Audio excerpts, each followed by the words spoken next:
Now on to our top story today. A moment ago, you heard one of the feistier moments of last night's debate. President Obama and Governor Romney tearing into each other about their energy policies.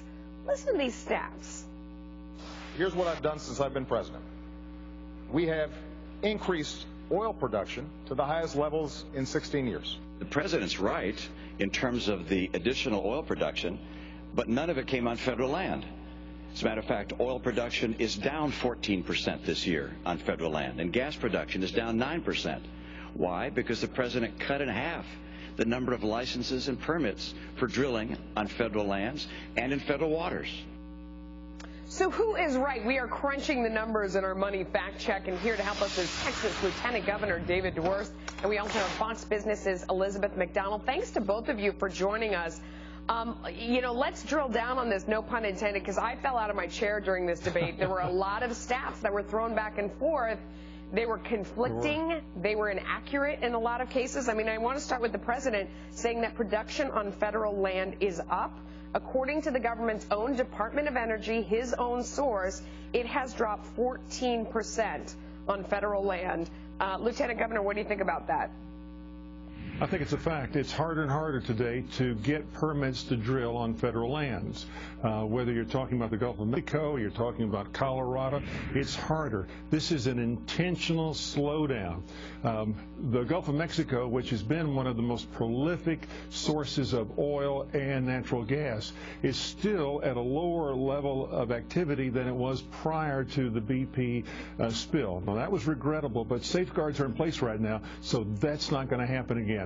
This administration has been trying to get rid of coal-fired generation. They don't like oil and gas generation, and they just assume that we'd be riding around on horses and buggies. Or wind-powered cars. Liz, let me ask you, another thing is this debate about federal lands versus private lands. And we went back and did the fact check, and it turns out, once again, from the Department of Energy, 96% of the increase since 2007 in production took place on non-federal lands. Look at that. You can see there. Private land. Private land, right. Absolutely. Right. Yeah, so Melissa, just look at... Wait, hang on. Let Liz get in there. Go ahead, Liz. Well, what we're talking about is essentially the difference between drilling on federal land, the government land, or private land. And basically what you're seeing, permitting is down. Federal permits to drill on federal land is down about 33% under the White House. And under the Clinton administration, it actually rose nearly 60% and more than doubled underneath the George W. Bush administration. And the president, the administration has been canceling lease sales in the western Gulf of Mexico, the Atlantic coast, delaying exploration off of Alaska, pulling leases in Utah and places like Montana. But then the president did make a statement. He did say, look, we've enacted a use it or lose it policy where we will pull the license from you, oil company, the permit. Right, that was a compelling argument. Was it true, though? No, it's extremely nuanced, because listen, when you call something inactive, when the government is saying, look, your permit is inactive, how are you defining that? Because maybe one out of 100 oil wells yield oil. There's a lot of dry wells out there, right, and they need to basically work on it 5, 10, 15 years. So what time frame and how do you define that a well is inactive before you pull the federal permit to drill?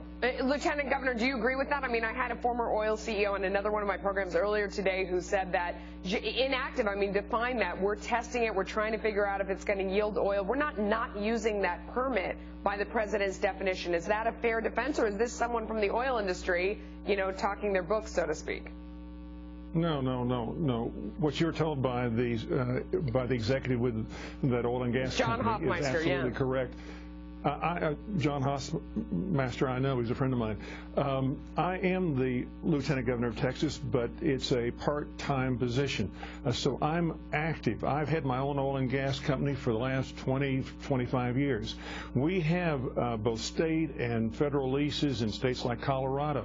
And the federal government is making it harder and harder and harder to drill. But when you have a permit, when you have a lease on federal land, whether it's in the National Forest, whether it's with the BLM, you have a set time in which you have to drill and hold that lease by production, or you forfeit it. So what the president said is disingenuous. It's not true. Well, Whereas in Texas, for instance, The other issue, too, Texas, for is... instance, Go ahead, Liz. But the other issue, too, is that, the president also said, look, the reason why gas prices crashed is because of the economic downturn.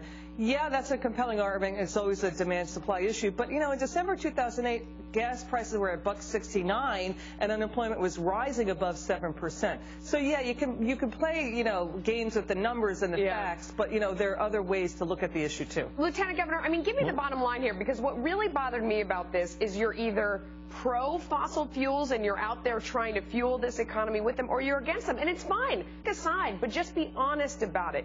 Do you think the president is for fossil fuels, as I think he tried to portray last night? No, he's not. He's absolutely not. Here in Texas, we've increased our oil production by roughly 500,000 barrels of oil per day.